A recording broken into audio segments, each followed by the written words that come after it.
الحمد لله الذي جعل السعادة في صحبة السعداء وأفاض من علومه وأسراره على قلوب العارفين والأولياء. أشهد أن لا إله إلا الله وأشهد أن سيدنا محمدًا عبده ورسوله الذي لا نبي بعده. أما بعد فيا أيها الحاضرون أوصيكم ونفسي بتقوى الله فقد فاز المتقون. وقال الله تعالى في القرآن الكريم: أعوذ بالله من الشيطان الرجيم. سبحان الذي أسرى بعبده ليلا من المسجد الحرام إلى المسجد الأقصى الذي باركنا حوله لنريه من آياتنا إنه هو السميع البصير. صدق الله العظيم. Puji dan syukur marilah kita panjatkan kehadirat Allah Subhanahu wa taala. Memuji dan bersyukur dari hati yang paling dalam.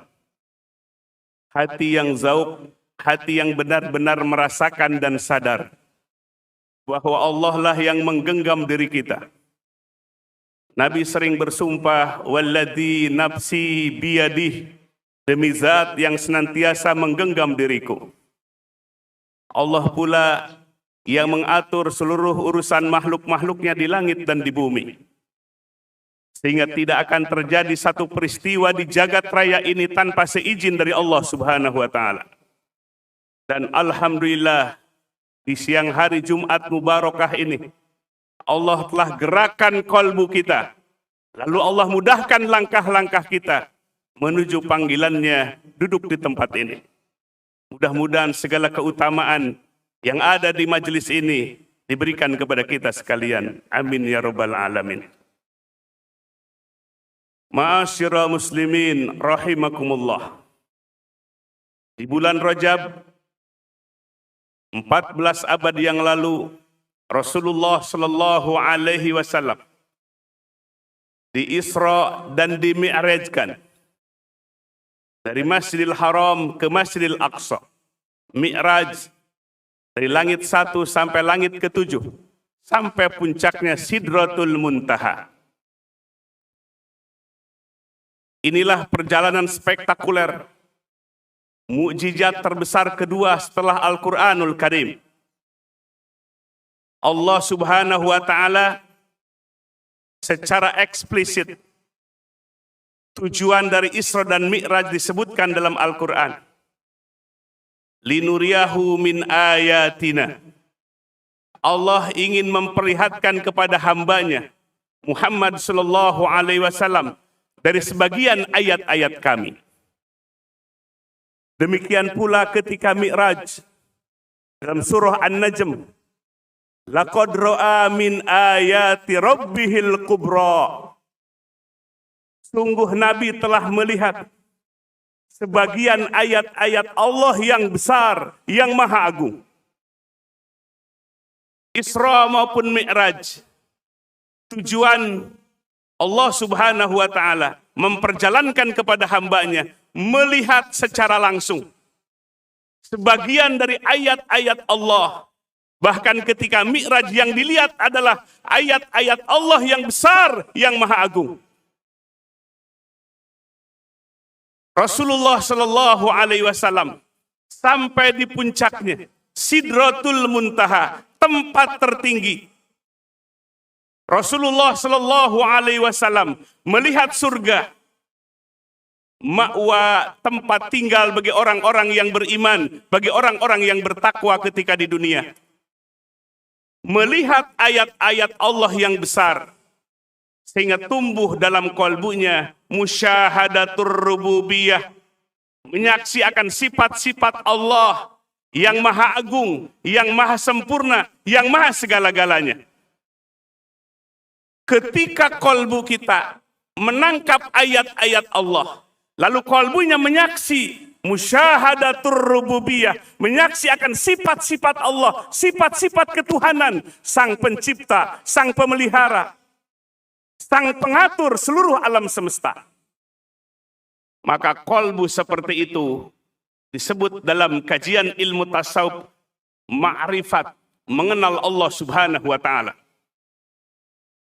Imam Al-Ghazali memaparkan inti dari seluruh inti dalam ilmu keislaman adalah ma'rifatullah, mengenal kepada Allah Subhanahu wa ta'ala. Jadi Isra dan Mi'raj adalah puncak spiritualitas bagi hamba Allah, Rasul yang terakhir. Puncak spiritualitas, Nabi menyampaikan dalam satu sabdanya, Ana a'rafukum billah wa asyaddukum lahu khasyah. Aku adalah orang yang paling ma'rifat kepada Allah, yang paling mengenal kepada Allah Subhanahu wa ta'ala. Dan aku adalah orang yang paling takut kepada Allah Subhanahu wa ta'ala. Dalam kitab Al-Mawsu'ah Yusufiyah, fi bayani adilatis sufiyah, Syekh Muhammad Yusuf Khattar Muhammad rahimahullah menyebutkan, ketika kolbu insan sofa wanjala, bening, bersih dari seluruh penyakit-penyakit hati. Ada penyakit takabur, sombong. Ada penyakit ria ketika beramal ingin dapat penilaian dari orang lain. Ada penyakit hasad, iri dan dengki kepada nikmat Allah yang diberikan kepada orang lain. Ada al-hikdu, kebencian kepada sesama. Hubbud dunia, cinta kepada dunia. Merasa memiliki dan mencintai dunia. Hubbur riasah, gila dengan kekuasaan. Hubbul jah, cinta kepada penghormatan manusia. 10 penyakit hati yang berbahaya ini bersih dari kolbunya. Yatakassapu lil qalbi haqaiqul ilahiyah. Kondisi kolbu yang suci, yang bening itu kemudian tersingkap oleh kolbu hakikat ilahiyah, hakikat ketuhanan. Itulah ma'rifat kepada Allah Subhanahu wa ta'ala. Ketika disebut nama Allah, wajilat qulubuhum. Innamal mu'minuna alladzina idza dzukirallah wajilat qulubuhum. Sesungguhnya orang yang beriman, ketika kolbunya tercerahkan, tersingkaplah hakikat Allah. Wajilat qulubuhum, bergetar kolbunya. Kolbunya terkoneksi dengan Allah. Kolbunya musyahadatur rububiyah, menyaksikan sifat-sifat ketuhanan yang maha segala-galanya.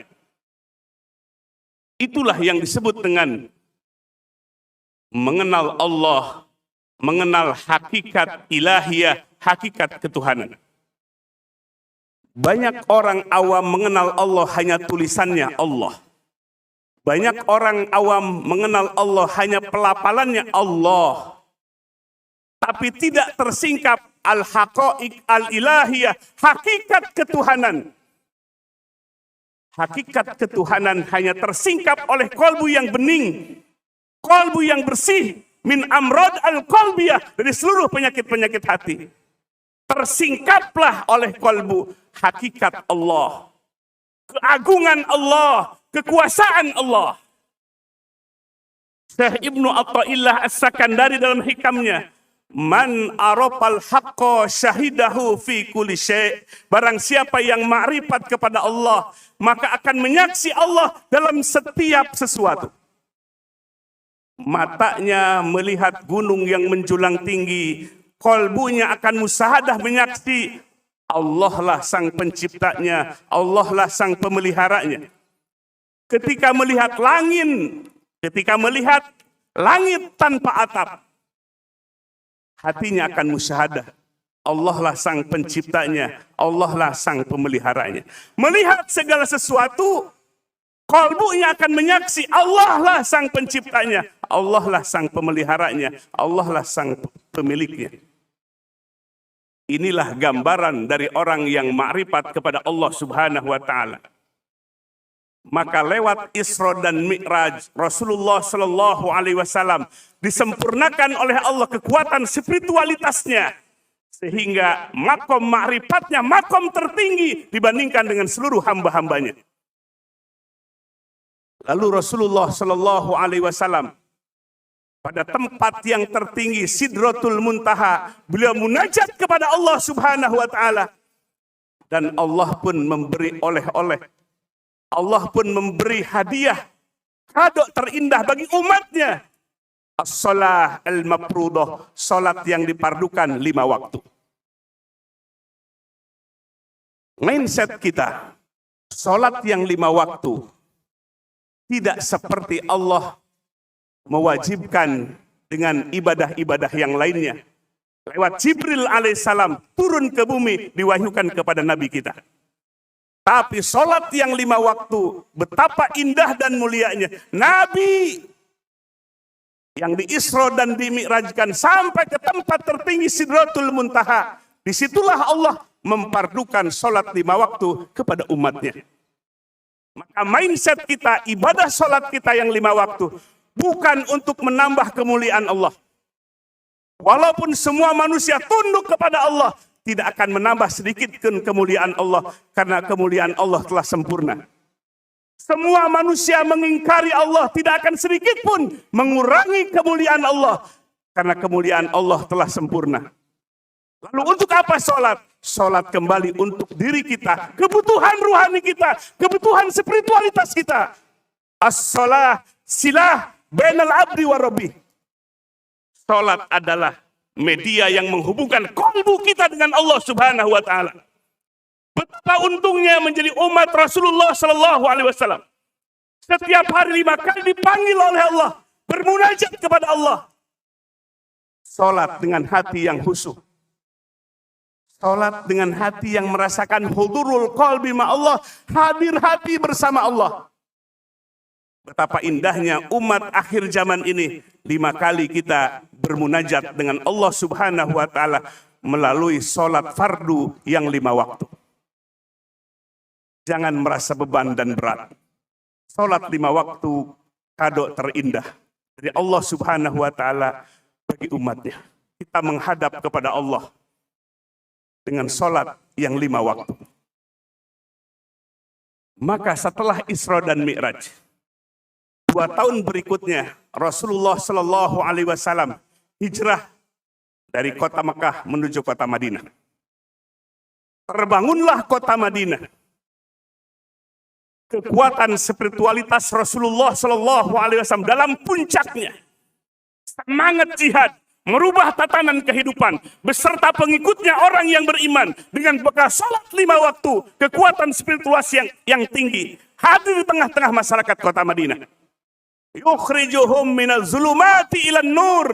Pada gilirannya berubah kota Madinah, kota Mekah, dari kezaliman, dari hawa nafsu, kezaliman, dari iblis dan setan yang ditebarkan kepada umat manusia, berganti dengan cahaya yang datang dari satu sumber dari Allah Subhanahu Wa Taala.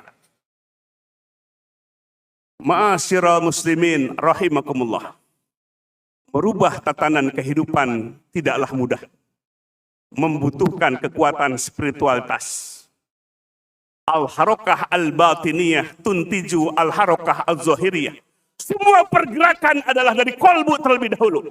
Kolbu yang tersambung dengan Allah. Kolbu yang merasakan hadirnya Allah. Kolbu yang merasakan kekuasaan Allah yang sempurna.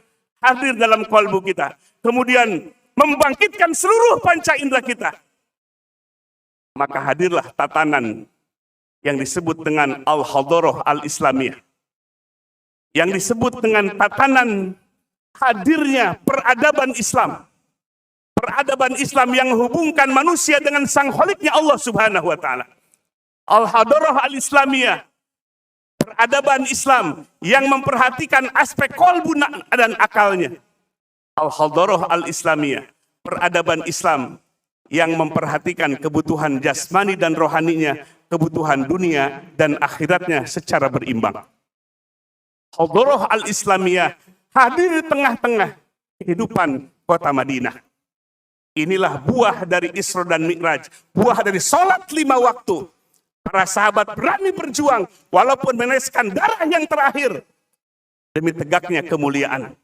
Hadirnya civil society, masyarakat yang peduli dengan hukum. Peduli dengan supremasi hukum. Tatanan yang penuh dengan keadilan. Di masa itulah ada yang disebut dengan Amul Wufud. Setelah Fathu Makkah, kota Mekah tunduk, kafirin Mekah terbuka hatinya memeluk Islam. Amul Wufud datang tahun di mana banyak perwakilan dari berbagai daerah, termasuk Bahrain.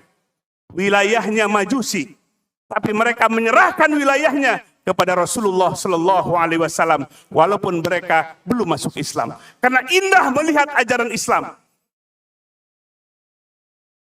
Antara yang kaya dan miskin, adanya zakat, penghubung antara kaya dan miskin. Tidak terjadi gap jauh antara yang kaya dengan yang miskin. Hadir di tengah-tengah masyarakat Islam yang disebut dengan zakat. Inilah yang disebut dengan tatanan al-hadarah al-islamiyah. Maka puncaknya adalah Rasulullah Sallallahu Alaihi Wasallam ketika beliau melaksanakan haji Hijjatul Wida, haji wada, haji perpisahan, haji terakhir. Rasulullah Sallallahu Alaihi Wasallam menyampaikan khutbah haji yang terakhir. Salah satu poinnya adalah ilahukum ilahu wahid. Tuhan kalian, Rob kalianlah Allah yang satu. Wa kullukum min Adam. Setiap kalian adalah dari Adam. Wa Adamu min turab. Sementara Adam dari tanah. Wala Arab wala Ajam. Tidak ada bedanya Arab dan luar Arab. Wala aswada wala abyado. Tidak adanya warna kulit putih dan hitam. Illa bitaqwallah. Kecuali takwa kepada Allah yang membedakan manusia. Bukan fasilitasnya, bukan jabatannya, bukan warna kulitnya, tapi ketakwaannya. Nabi dalam satu waktu mengisyaratkan at-taqwa hahuna. Takwa itu di dalam dada. Yusiru ila sodrihi salah samarot. Mengisyaratkan ke dalam dadanya, memukul dadanya 3 kali. Ketakwaan tumbuh dalam kolbu, kemudian termanifestasi dalam ucapan dan tindakan. Inilah kita memaknai Isra dan Mi'raj. Mari kita sama-sama jaga sholat yang 5 waktu. Jadikan sebagai media kita yang menghubungkan kolbu kita dengan Allah Subhanahu wa Ta'ala. Kita akan rileks, kita akan damai bersama Allah. Nabi Sallallahu Alaihi Wasallam ketika dirundung dengan problem yang besar, beliau merintahkan kepada Bilal bin Rabah. Muadzin pertama, ya Bilal, arihni bisalah. Wahai Bilal, relaksasikan diriku, tegakkan sholat. Iqamah ditegakkan. Rasulullah SAW sholat, Allahu Akbar. Tentramlah qalbu Nabi. Karena sholat adalah as-silah bainal abdi wa rabbih. Sesuatu yang menghubungkan, yang menjadi media antara qalbu kita dengan Allah Subhanahu wa Ta'ala. Besar harapan dengan memaknai Isra dan Mi'raj ini, refleksi Isra dan Mi'raj ini. Kita hidup di tengah-tengah masyarakat. Qalbu yang tersambung dengan Allah lewat sholat 5 waktu. Maka kita akan mampu merubah dari diri kita, keluarga kita, masyarakat terdekat kita. Masyarakat yang benar-benar madani. Masyarakat yang benar-benar ada dalam lindungan Allah Subhanahu wa Ta'ala. Masyarakat yang ada dalam naungan Al-Quranul Karim dan sunnah Rasulullah Sallallahu Alaihi Wasallam. Itulah yang disebut dengan kedamaian di dalam kehidupan dunia ini. Mudah-mudahan kita semua dimampukan untuk merefleksikan Isra dan Mi'raj. Barakallahu li walakum fil Qur'anil azim. Wa nafa'ani wa iyyakum bima fihi minal ayati wa dzikril hakim. Wa taqabbala minni wa minkum tilawatahu. Innahu huwas sami'ul basir.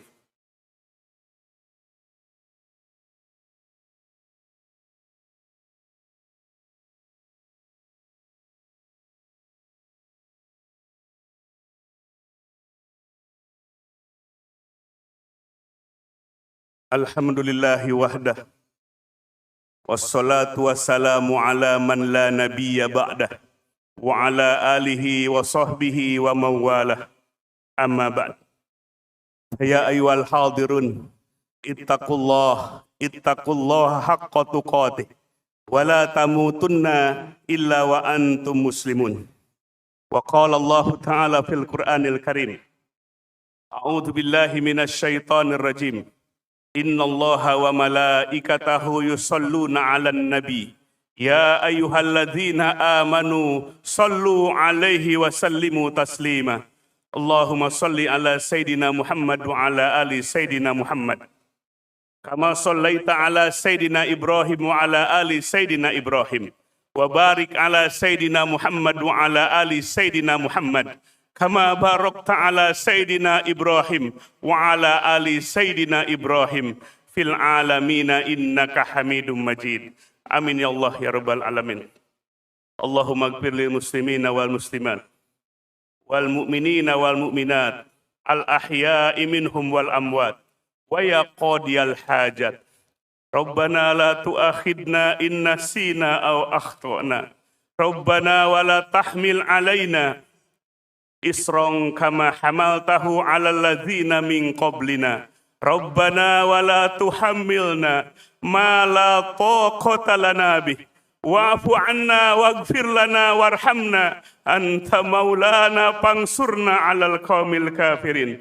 Allahumma a'izzal Islam wal muslimin wansur man nasaraddin wahdul man khadalal mu'minin wa ahlik a'da'aka wa a'da'ad-din ya hayyu ya qayyum ya rabbal alamin. Subhana rabbika rabbil izzati amma yasifun wa salamun alal mursalin walhamdulillahi rabbil alamin. Ibadallah, innallaha ya'murukum bil adli wal ihsan wa ita'idil qurba wa yanha 'anil fahsya'i wal munkar wal baghi ya'idukum la'allakum tadhakkarun wa la dzikrullahi akbar.